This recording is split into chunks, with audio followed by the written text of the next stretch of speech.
Hi everyone, this is Sanjana from Mockat, and today I'm going to take you through the CAT registration form. Now we'll be looking at everything in detail because we need to be careful and we need to make sure that we fill the correct details, we've applied to all the institutes, we've selected the right cities and so on. So I'll be taking you through all of this step by step. Before we start with the actual process itself, here are three key details that you should definitely keep in mind.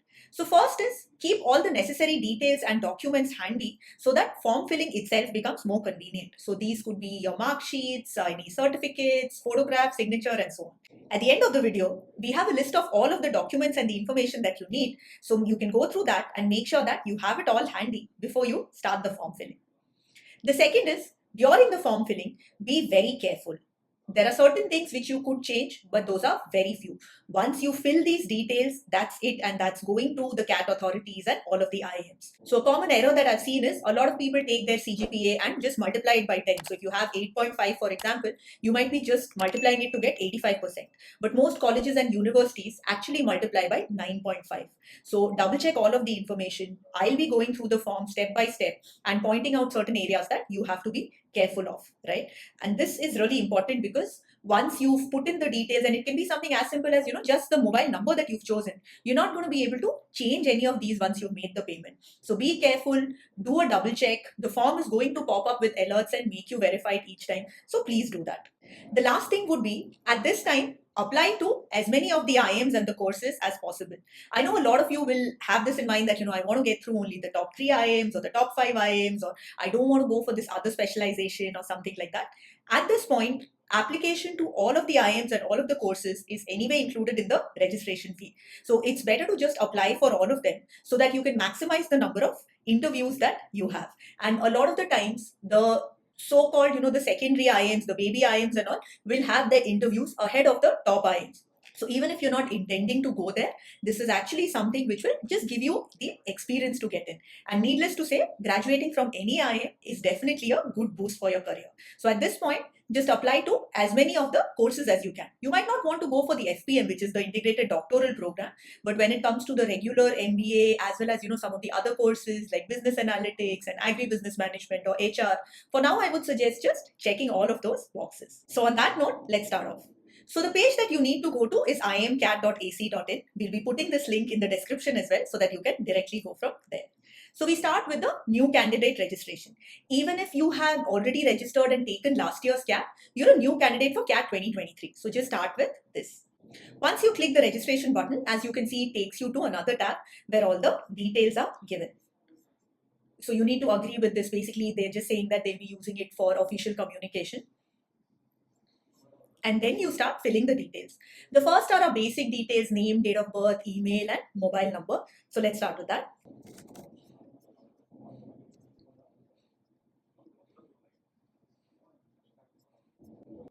Make sure that you're giving your primary email ID and number because that is where you will get most of the communication.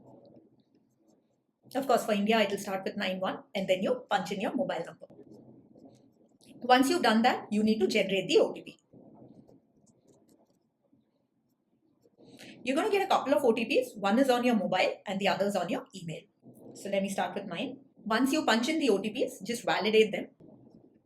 And then you need to agree to their terms and just do one more CAPTCHA verification.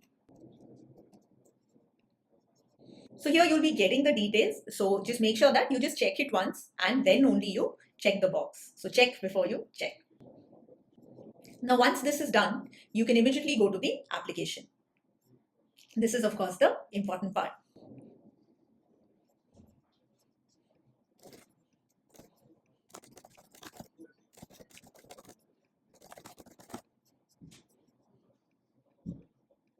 If you have a reservation category, you need to fill additional details. So let's take EWS for example, which is economically weaker section from a forward caste perspective.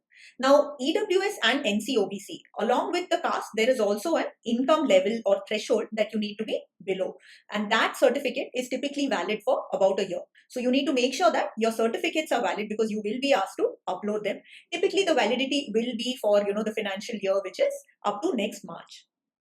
So let's say EWS, for example, whichever date your certificate was issued, where it was issued, your caste details and your caste name, you need to fill. You can see that you have the same details even for NCOBC. Now, when it comes to SC or ST, you just need to fill the serial number of the caste and the caste or the tribe name itself. But here again, you will have to basically share your caste certificate that will get uploaded. Now, in my case, I'm just going ahead with general. Now, I'm not filling the COVID vaccination dates right now because it's not necessary, but it's definitely a good thing to do. And then you fill in your address.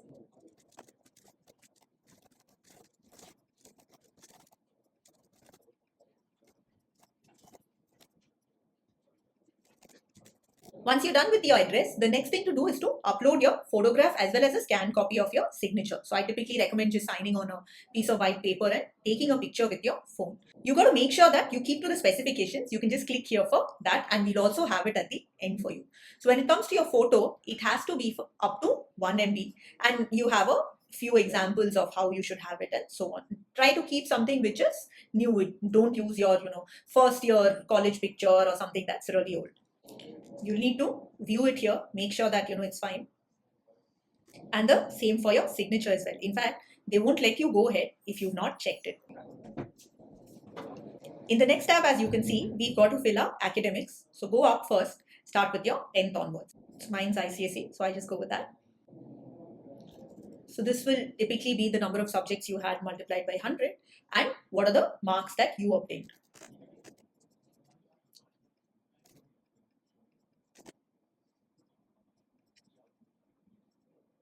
If you're currently in your final year, you fill yes. Otherwise, if you graduated, you go for no.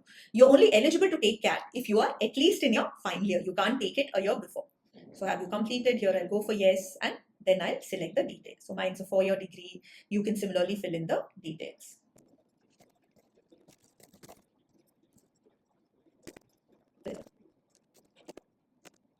If you have more than one bachelor's degree or you're pursuing your master's or you already have a master's degree, you can click and fill the details. It will be pretty similar to how we did this. In case if you have a CA or any other certification, you could go for this as well. I don't have that, I'm an engineer, but I'll just show you what it looks like. So you could select what is your degree, and then once you select it, so for example in CA, is it foundational, intermediate, or you are a CA final, you can basically fill in all the details. So in my case, it would be no, and we'll go ahead. Now the next is our work experience. If you have it, you go for this. So in my case, for example, since I've worked, I'll just be putting the details. In case if you worked in more than one sector, or even if you've been working with one job itself, it's important to make sure that these dates are correct. While these are not things which you would be asked now, you will have to verify them in all of the interviews that you have. If any role that you have doesn't fall in any of these sectors, like mine for example is education or edutech, we can just go for others and fill in the details. As you can see, the last date of work experience that the IIMs consider is 31st of July. Now, my work experience, of course, is quite long because I've actually done my MBA and I've been working. But then in your case, it could be anything from 0 to a few years. Typically, most IIMs and many institutes will give you additional points for work experience. And usually it is capped at around 4 years. Now here we are selecting all the programs. So you have the flagship program, for example, here, which is the PGP, postgraduate program. But you also have the FABM, which is the agribusiness management program, and so on. So you can see that most IIMs have more than one program which is there. Here I do recommend that you select as many of these as possible. For example, you might not want to go for agribusiness management, but having that interview is something which will be very useful for you as experience, let's say if you don't get through the PGP, right? And the more interviews you have, definitely the better. In case if you are worried that, okay, but what if I get through the PGP and then I've also gone for some other program, it's easy to explain it. You can just say that, before CAT, I just wanted to hedge my bets and make sure that I'm applying to all of the programs possible. And that's something which is very reasonable. Once you get your CAT score and your percentile and you know which colleges you are eligible for, then you can take a call. But I would definitely recommend maximizing the number of interviews that you attend, especially since a lot of these interviews are online these days. So it's pretty convenient for us. So we can just select all over here. But then what you need to do is you just need to give in your interview city preference. So just be careful with this. I've had a couple of students where along with the interview city preference, they've just gone ahead and given Ahmedabad for their test city as well for the CAT center. And then, it's been incredibly annoying to go. You can go for whichever city is closest to your city. So for example, I don't see Chennai over here, but instead what I can do is I can select Bangalore, which is just a few hours away from Chennai. You can also take a call saying that, for one program, let me me select, like, for Ahmedabad, I really want to go and see IIM Ahmedabad, so let me select Ahmedabad instead. You could maybe do that for one or two instances, because if you're going to have to travel to every city, like if you go to Ahmedabad and Bangalore and Calcutta and Lucknow and so on, it will become expensive. And if you have interview dates which are pretty close to each other, you'll end up traveling a lot, because the top IIMs as of last year did have physical interviews. So be judicious with your choices. Try to make sure that it's as close to your hometown or home city, in case if your city is not mentioned.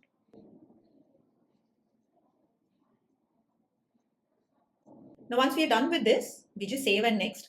Definitely recommend double checking it once, and then you go to the next bit. Now you can see we have 6 options for our preferred city. The first, of course, should be your own city if it is there. So in my case, I'll be going for Chennai. And then you can go for other cities which are the closest. In our experience, typically your first city is what you get, unless it's a smaller place and the number of institutes that they have tied up with are on the lower side. So at least the first 2 or 3 cities, make sure that you are going for your own city and whichever cities are closest. Now we come to the payment portion. This is where I would definitely recommend taking the time out to go back, click on each tab and verify all of your details. Once you make the payment, you won't actually be able to make any changes. You can definitely save it at this point. You've already hit save and continue. You can also click on this preview and you will get all of the details, and you can check it out one shot as well. Once you make the payment, you won't be able to make any changes. Now, we've had 1 or 2 students where they have made some or the other error and they've needed to make a change. So one way that you have is, if you have another mobile number and another mail ID, you can go for a fresh registration, and the secondary registration is what the IIMs will consider. But that's like, unnecessary stress. You're paying the amount once again. So it's definitely better to take the time out and double check. Now, we'll also have the list of all of the details that you'll want at the end of this video. So you can just go back to it and keep it ready as well. Now I'm just going through this to show you. Even I'm going to review my information and only then make the payment. So once you do this, you will have all of the usual options, cards, net banking, and so on. So you can choose whatever is relevant for you and then go ahead and make the payment. In case you're making the payment and you are not getting the information or it's not taking you to the right page, don't worry about it. Typically, there could be an error and probably the money will get refunded in a day or two.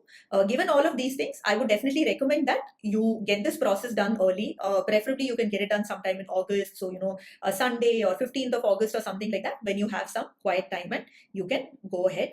Make sure that you have all of the details in front of you. Make sure that, if you don't have something, say, for example, your reservation related certificates and all, you should be filling this only if you have those with you, or you'll have to go for the undertaking and all of that. So try to keep all the details ready, like I said. So here is a list of the information and the documents that you need for the CAT registration form. So your personal details, obviously, your name, mobile number and all of that.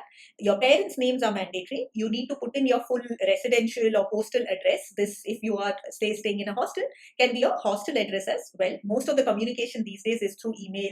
Your admit card is something that you will be downloading from imcat.ac.in. You will be getting some communication to your postal address as well. But so just make sure that you are giving the correct address. This need not be a permanent address or anything. It's just your address for communication. You need to know your specific caste category and your COVID vaccination date. The COVID vaccination dates are not mandatory to put in, but if you've taken the vaccination, which I hope you have, you can definitely go for it. From a reservation perspective, as we just saw, you basically need your certificate details, which will include your caste, tribe name, your serial number, and the issuance date, as well as, of course, the state where it is issued. So having the certificate details in front of you would be good for this. From an academic perspective, we need to have the total subjects, the marks obtained, and the percentage for your 10th, 12th, and your undergraduate degree. If you are in your final year of graduation, you need to share your undergraduate marks till the time that you have your certificates. If you have another undergrad degree or even a master's degree, you can put those details as well. And similarly, if you have certifications like CA, CS, and so on, you'll basically need to fill that information. Be careful when you're converting from CGPA to percentage. So in CBSE, for example, if you've got a 10 CGPA, that's actually 10 into 9.5, which is 95%. Because typically for any subject, if you're getting between 91 to 100, you're getting a grade of 10. If you're getting from 81 to 90, that's a grade of 9. So you need to just average it down a little bit. So just make sure to go through your mark sheets or your pass certificate or even your school or college or university website to double check this. It will not be into 9.5 everywhere. Sometimes it will be a straight multiplication with 10. Just go with whatever your college or university is telling you. For work experience, you just need your start and end dates and the industry. The documents that you need. You need to have a scanned copy of a recent picture and your signature. Try to make it as clear as possible. Please don't use any filters or anything like that. And the memory size has to be less than 1 MB. If you fall under a reservation or a PWD category, you need to have the relevant details. So for reservation, you need to have your caste certificate or your relevant valid income certificate. So NC, OBC or EWS, you will need that certificate that is typically valid for about a year because it's annual income. Right now, you don't need to upload any documents for academics and work experience. This is something we will do once our CAT scorecard and percentile is out. Once this is done, every institute that you've applied to that has shortlisted you based on your CAT scorecard and other parameters will basically either send an email or you go to their website and you check. If you have signed on to mockat.com, you'll get these notifications and you can then go and check it out. And that is where you will be filling all of your details and you'll be uploading your academic, work experience related as well as any other documents that they need, typically along with a few questions. Now, all of these documents are actually verified typically before the interview. So if it's a physical interview, you'll have to carry along all of your certificates. If it's an online interview, then you'll be required to upload them and you'll have to showcase them as well. There will be a proper verification which will happen. So it's important to make sure that you are giving all the correct details and you have double checked it once. So that's all from me for this video. Take some time, whether it's on a weekend or 15th August or some other date when you have a holiday, and make sure that you do this early so that you're done and you can get back to your CAT prep. All the best.